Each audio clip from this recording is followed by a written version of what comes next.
How's it going, guys? So today I'm gonna have some eye candy before we get into the show. So because my package of from Yankee Stacking as well as my stuff from Provident Metals has came in today. So yeah, I'm gonna show you a little bit of eye candy what I got, sort of kinda. So gonna give you a little look at it. So before we get into the why I think China won't, survive this impending financial crisis we're about to go through. So, anyways, let's get into it.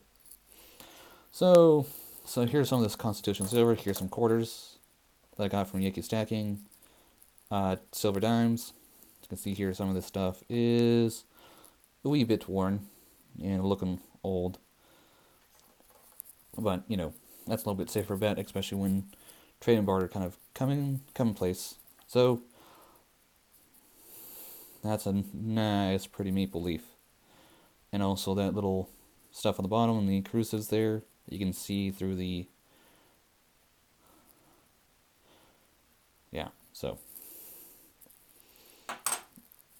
And you got that side of it. Nice and shiny.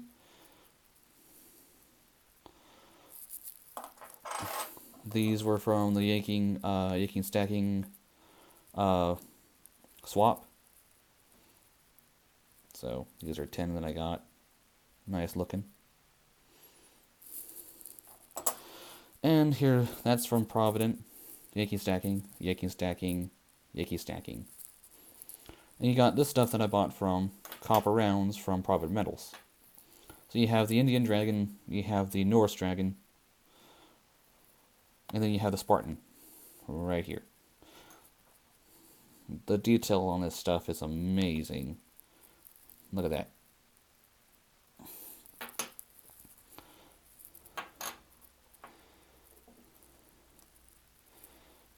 Look at that.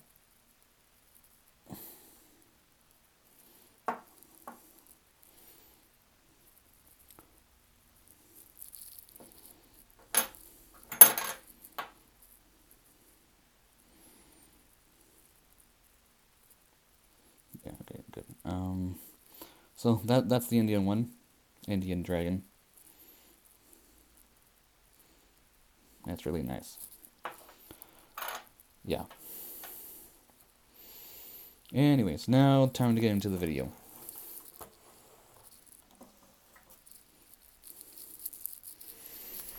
So, we got the military might here of United States versus China. So, you got their capitals, Beijing, and got their land square meterage right there. So,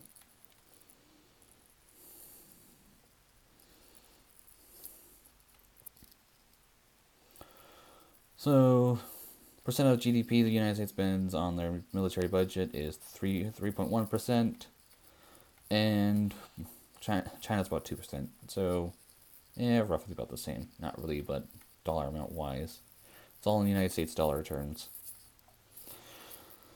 So, active personnel for the United States military, you got 1.2, 1.3 million. Reserve, nearly a million. You have available for Army is 73 million. China, you got 2.3 million, 8 million in reserves. You have about 385 million for available in service. You got their active tanks, roughly speaking, here. Active military stuff, tanks, armored vehicles, artillery, propelled artillery, and rocket artillery. You got air support stuff. Got the air support stuff. We have more air support, obviously, because we're always flying stuff, not but we have less ships than they do, but because we don't have any frigates or corvettes. If someone can correct me in the comment section if they've served in the Navy, what is that word here supposed to sound like? Anyways. Alright, and you got submarines. We have more submarines, well, roughly the same amount of submarines. So, yeah.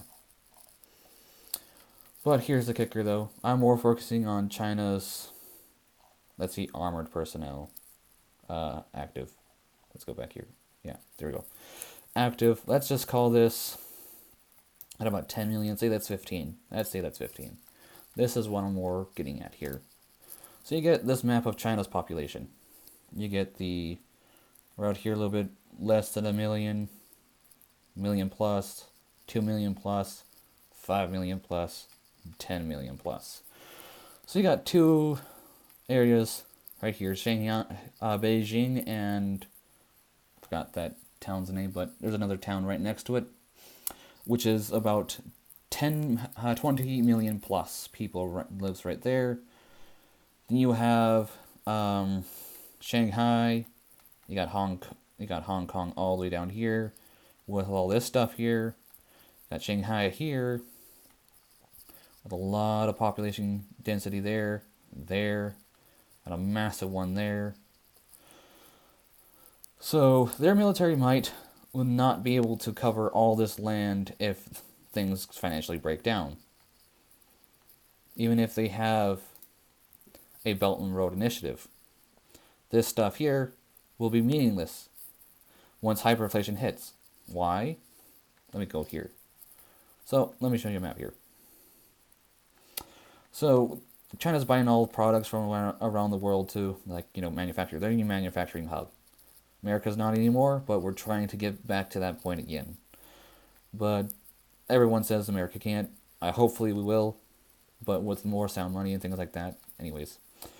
So they're going to try to do this stuff, but all their ports, though, that they've recently made, like here,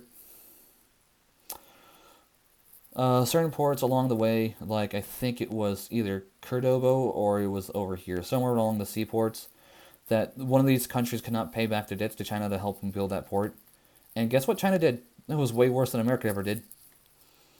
They basically forcibly, like, I think it was Silver Torch 66, he stated that, well, they confiscated back their port. I was like, America never confiscated a port back that we helped people build. So China's the next bully on the block.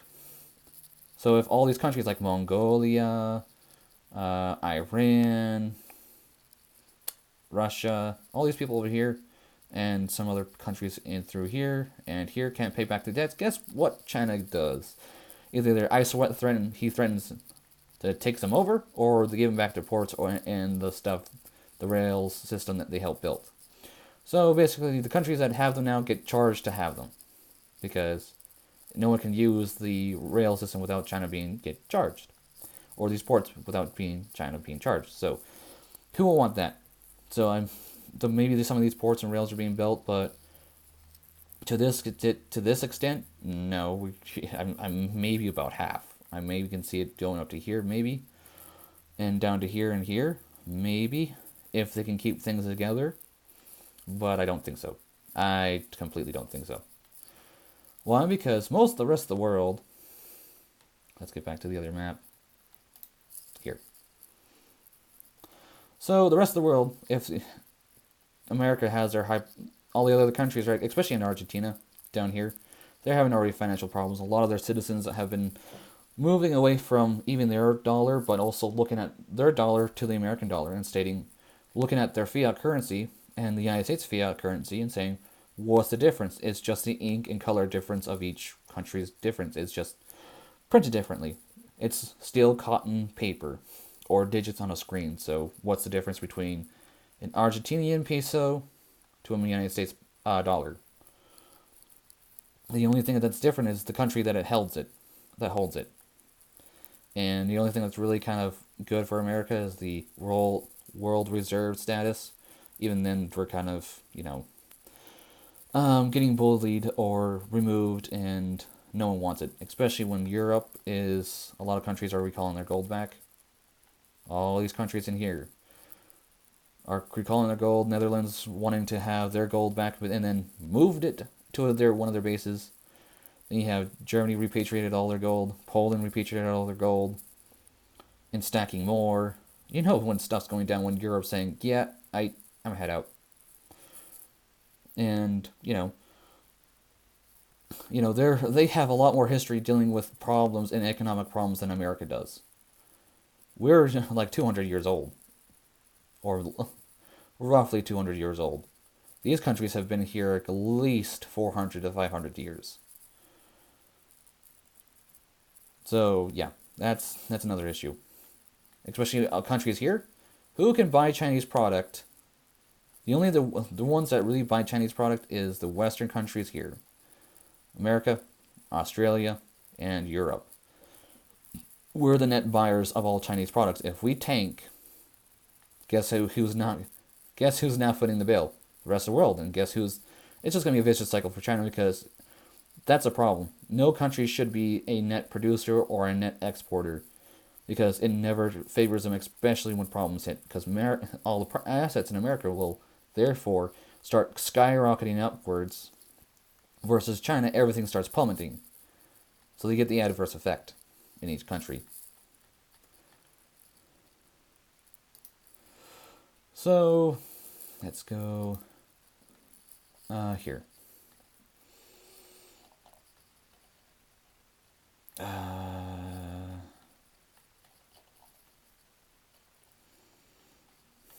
For the past, all these countries here, they're working their way down. Well, all of them gone down to zero so far. Most of the countries, except you have the euro, you have the United States dollar, and everything else like that. But in the yen. But here's the kicker. That's the purchasing power of the dollar. It used to be one whole dollar. I used to be able to buy, like, say, let's see, this quarter, right here, this quarter. Sorry for the lighting, but I need to get another light in here. But this quarter has 25, what was considered back then 25 cents worth of silver. So this would buy, like, what my grandparents could buy back in the day. For a piece of candy, they could buy. What was it? Like, what was it? Let me look it up. I think it was like a Hershey bar could cost you a large, juicy, rich Hershey bar could get you about 5 cents. So I could buy not 20 of them, but 5 of those, and yeah. But now, it's not the same story. But also, we're dealing with this. And how much longer does it take the Fed to get rid of the rest of this here? Hyperinflate all this away, or have the velocity currency pick up, because it's languishing downwards. So I'll put another video about velocity currency and United States money supply. So let's go back to the China stuff. So also, most of China's actual green region of forest stuff here, all that stuff here, that's desert. That has no really data on it. So either mountainous or snow-capped or whatever. So cool grasslands and not tundra, but there's no tropical rainforest or anything like that. So only right here. I think that's Taiwan. So the more purpley stuff are cool grasslands and cold forests, things like that. So this is a lot cooler up here. Here's a lot warmer. So they're going to have a hard time, and especially with China and things like that, keeping enough energy in their nation. Because they have, for their nation, let's go back here. Okay. Their nation has about 1.4 billion people in this whole entire country. From there, over there, to over here. They have 1.4 billion people. 1.4. That's a massive amount. So, I'm sorry, their military won't be able to only cover here, and especially their military is going to side with generals, especially when other countries are not going to buy Chinese products. Or countries are not going to sell them products because they don't trust the paper currency. Or any other currency comes out of China unless they're getting their stuff paid in gold and or silver or copper, because those three metals are the royal metals of the periodic table. So unless that happens, no other country is going to buy stuff from China. Yes, they may be good for manufacturing, but at the same time, if everyone else is going to go through this fiat crisis, why would any country ship all their goods over here just, you know, you know, just to get maybe some product back? Some. Why would they take that risk to ship all their products here just to see if they can get some product back as a manufactured good? So you have a problem, because no country wants to ship their goods over here, so they're not going to have any employees. They're going to have to consume their own stuff. So most people are going to move outwards, or a lot of trouble is going to happen in through here. So yeah, so that's that, and this is just my thoughts on China, and if they're gonna get their Belt and Road Initiative on the way. They're still struggling, and I would think not. They're gonna be the ones helping through this crisis, because they had 6 banks in 6 months, one for each month, 6 banks, major banks that are connected to the Bank of China, and their national. Well, most of the banks of China are connected to the Bank of China, which kind of also 6 of those banks that served at least $1 million each blew up. They blew up. All their debts blew up in their face. Until the Bank of China, supposedly took them under their wing. They're already underneath its wing. It's a communist country. So all that pent-up energy is now forcing Deutsche Bank to blow up. That's why the Fed had to step in to save the day with the repo market, because a lot of the debt and derivatives were blowing up in Deutsche Bank's face. So I'm going to leave you guys with that. Catch you guys all on the next flight.